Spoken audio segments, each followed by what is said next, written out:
अखाड़ा में अब बात बीजेपी संकल्प पत्र से जुड़ी। उत्तर प्रदेश विधानसभा चुनाव के लिए भारतीय जनता पार्टी ने आज अपना संकल्प पत्र जारी कर दिया। यूपी में पहले चरण के चुनाव प्रचार के आखिरी दिन ये संकल्प पत्र जारी किया गया है। लखनऊ में संकल्प पत्र जारी करने के दौरान यूपी के सीएम योगी आदित्यनाथ के साथ केंद्रीय गृह मंत्री अमित शाह, अनुराग ठाकुर, यूपी बीजेपी के अध्यक्ष स्वतंत्र देव सिंह और यूपी के दोनों डिप्टी सीएम दिनेश शर्मा और केशव प्रसाद मौर्य मौजूद थे। घोषणा पत्र के साथ साथ बीजेपी ने करके दिखाया है नाम से नया चुनावी गाना भी लॉन्च किया। बीजेपी के संकल्प पत्र में महिलाओं, किसानों और युवाओं को लेकर कई बड़े वादे भी किए गए हैं। सबसे बड़ी बात यह है कि किसानों को सिंचाई के लिए मुफ्त बिजली देने का वादा किया गया है। 5,000 करोड़ रुपए की लागत के साथ मुख्यमंत्री कृषि सिंचाई योजना शुरू करने का वादा किया गया है। उज्ज्वला योजना के तहत सभी लाभार्थियों को होली और दीपावली पर मुफ्त एलपीजी सिलेंडर दिया जाएगा। 60 वर्ष से अधिक उम्र की महिलाओं के लिए सार्वजनिक परिवहन में मुफ्त यात्रा की व्यवस्था की बात भी की गई है। 5 साल पहले भी उत्तर प्रदेश विधानसभा चुनाव के दौरान भारतीय जनता पार्टी ने आदरणीय प्रधानमंत्री जी के मार्गदर्शन में, उनके नेतृत्व में अपना लोक कल्याण संकल्प पत्र इसी सभा कक्ष में प्रदेश की जनता के सामने प्रस्तुत किया था। भारतीय जनता पार्टी ने 5 वर्ष पहले प्रदेश की जनता के सामने जो संकल्प लिए थे, उन संकल्पों को मंत्र मान करके आदरणीय प्रधानमंत्री जी के मार्गदर्शन में, उनके नेतृत्व में प्रत्येक वायदे को पूरा करते हुए जो कहा था वह करके दिखाया और जो कहेंगे वह करके दिखाएंगे। संकल्प के साथ आज भारतीय जनता पार्टी आप सबके सामने उपस्थित है। अब वहीं उत्तर प्रदेश की इकोनॉमी को पहले स्थान पर लाने का वादा करते हुए हर व्यक्ति की आय को दोगुना करने को लेकर प्रतिबद्धता भी जताई गई है। मित्रों, 5 वर्ष पहले उत्तर प्रदेश के अंदर हमने वायदा किया था उत्तर प्रदेश कर्फ्यू से मुक्त होगा, हर बेटी सुरक्षित होगी। आज 5 वर्ष जब इस सरकार के बीत रहे हैं, हम कह सकते हैं उत्तर प्रदेश में कानून का राज है।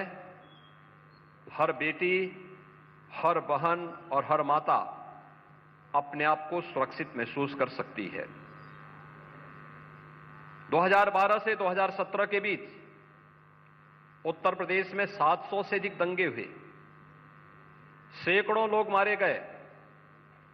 महीनों महीनों तक उत्तर प्रदेश में कर्फ्यू रहता था, व्यापारी पलायन करता था, बेटियां स्कूल नहीं जा पाती थीं। आज 5 वर्ष के बाद दंगे उत्तर प्रदेश में के अंदर समाप्त हुए। उत्तर प्रदेश में आज कर्फ्यू नहीं बल्कि धूम धड़ाके के साथ कावड़ यात्राएं निकलती हैं। पर्व और त्योहार शांतिपूर्ण, सौहार्दपूर्ण तरीके से उत्तर प्रदेश के अंदर संपन्न होते हैं। हर बेटी स्कूल जाती है, बेखौफ स्कूल जाती है और हर बहन और हर माता को अपने रोजमर्रा के कार्यों से बाहर किसी भी समय जाने में कोई संकोच नहीं होता है। अनिला सिंह बीजेपी से हमारे साथ हैं, डॉक्टर अजीज खान समाजवादी पार्टी से हमारे साथ हैं। अजीज खान जी, बीजेपी के मैनिफेस्टो पर आप क्या कहेंगे? हर घर में रोजगार, किसान को सिंचाई के लिए मुफ्त बिजली, होली दीपावली पर एलपीजी सिलेंडर मुफ्त मुफ्त मुफ्त। बहुत बढ़िया, शानदार संकल्प पत्र है और मैं थोड़ा इनका पर्दाफाश करना चाहूंगा आनंद भाई। अभी 17 का भी संकल्प पत्र मेरे सामने रखा हुआ है, पास में है, और ये भी हमें देखे कुछ मेन पॉइंट्स बता दें, आपके लिए मददगार साबित होगा। हाँ। इन्होंने पिछली बार देखिए क्या क्या कहा था। जैसे एमएसपी देने की बात कही थी आलू, प्याज और लहसुन पे। पिछले संकल्प पत्र में आपने खुद देखा आलू की स्थिति क्या रही। सीजन पे 4 रुपया किलो खरीदा गया, और उसको इन्हीं के लोगों ने डंप करके उसको 40 रुपए किलो बेचा। प्याज कोई पूछने वाला नहीं रहा, 8 रुपए 10 रुपए किलो खरीद करके 50 रुपए में बेचा गया। टमाटर की स्थिति ये थी, 4 रुपए और 5 रुपए किलो टमाटर किसानों से लिया गया, इन्हीं के लोगों ने उसे 80 रुपए तक बेचा है। एक बात मैं कह रहा हूं, इन्होंने कहा था पिछली बार भी गन्ना किसानों का 14 दिन के अंदर भुगतान कर देंगे और नहीं कर पाए तो ब्याज देंगे। अभी आप देखिए एक अच्छा खासा अमाउंट आज भी गन्ने का बकाया है, उस पर कोई कार्रवाई नहीं, कहीं किसी तरीके कोई लेन देन। इन्होंने कहा था सिंचाई के लिए बिजली मुफ्त देंगे, अब ये कह रहे हैं किसको? किसानों को। मैं जानना चाह रहा हूं, पिछली बार जब बिजली दिया था तो बिजली का रेट 2 गुना कर दिया, बिजली जो हमारे रिज्यूम में था उसे डबल कर दिया। जब आपका देखिए मैं भी उत्तर प्रदेश में ही रहता हूं, जब आपका कार्यकाल था तब यहाँ बिजली थी ही कहाँ, जनरेटर पे जिंदगी चलती थी अजीज खान जी, ये तो आप भी मानेंगे। अब कम से कम कुछ ज्यादा घंटे बिजली आती है। हाँ, बिल भी बढ़ गए हैं, पर अनिला सिंह जी 1 ट्रिलियन इकोनॉमी का ख्वाब है, वो लक्ष्य है योगी आदित्यनाथ का, वो कह भी चुके हैं इस पर 1 ट्रिलियन इकोनॉमी में इतनी सारी फ्रीबीज पॉसिबल हैं? इतना सब कुछ आप मुफ्त देंगे तो 1 ट्रिलियन इकोनॉमी कहां से आएगी? मेरी सबको राम राम। और आनंद जी, आप बात बिल्कुल ठीक कहते हैं कि जब हम फ्रीबीज की बात करते हैं, जब फ्रीबीज आधारित राजनीति की जाती है तो फिर उसके लिए पैसा कहाँ से आएगा? क्योंकि अगर मैं बात करूं तो जो टैक्स पेयर्स हैं, चाहे इनकम टैक्स पेयर्स हो या डायरेक्ट इनडायरेक्ट टैक्सेस का पेमेंट आए, उससे कैसे आएगा? परंतु देखिए, अभी हम योगी आदित्यनाथ जी ने कहा कि हम 10 लाख करोड़ का इन्वेस्टमेंट भी अपने प्रदेश में लेकर आएंगे, जिससे जनरेशन ऑफ एम्प्लॉयमेंट भी होगा, जनरेशन ऑफ प्रोडक्ट्स भी होगा, बहुत सारी चीजें उससे होंगी। डेफिनेटली वहां से भी पैसा आने वाला है। और जितना करप्शन था उसके ऊपर काफी हमने उस करप्शन को चोक कर दिया है, फर्दर भी चोक कर देंगे। तो जो रेवेन्यू लॉसेस होते थे, वो रेवेन्यू लॉसेस जो है काफी हद हमने 5 साल में कंट्रोल कर लिए।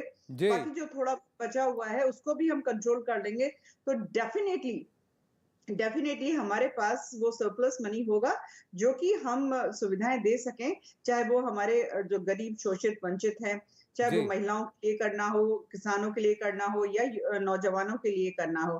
तो डेफिनेटली जब एक संकल्प पत्र बनाया जाता है और उसमें फिगर्स डाले जाते हैं, तो ये भी देखा जाता है कि भाई उसकी इकोनॉमी कहाँ से आएगी, उससे रेवेन्यू जनरेशन कहाँ से आएगा। तो ये सारा चीज कैलकुलेट करने के बाद आनंद जी, यहाँ किसानों को सिंचाई के लिए मुफ्त बिजली की बात की है। सपा तो कह रही है कि हर किसी को 300 यूनिट बिजली देगी। तो यहाँ तो ये होड़ लगी हुई है, कौन किसको कितना ज्यादा फ्री में दे सकता है। लेकिन ये फ्री की इकोनॉमी में ही सबसे ज्यादा बंटाढार होता है। एक और बात अजीज खान जी, आपने कहा इन्होंने 4 रुपए में आलू खरीदा, 40 रुपए में बेचा। तो जब किसान के लिए हित में कानून आए थे, आपने उसकी खिलाफत की, आपने कहा वो कानून गलत है। वहां किसान खुद ही डायरेक्टली बेच सकता था, एमएसपी पर निर्भर होने की जरूरत ही नहीं थी। अब तो आप कह रहे हैं कि एमएसपी को कानून बनाओ, उसी तरह इधर उसको कोस भी रहे हैं। अब इस मौके पर अमित शाह ने कहा कि ये सिर्फ घोषणा पत्र नहीं है, ये संकल्प पत्र है, उत्तर प्रदेश को नए भविष्य की ओर ले जाने का संकल्प पत्र है। इस दौरान पार्टी की तरफ से पिछले संकल्प पत्र में 92% वादों को पूरा करने का दावा किया गया। इस संकल्प पत्र में किसानों का खास ख्याल रखा गया।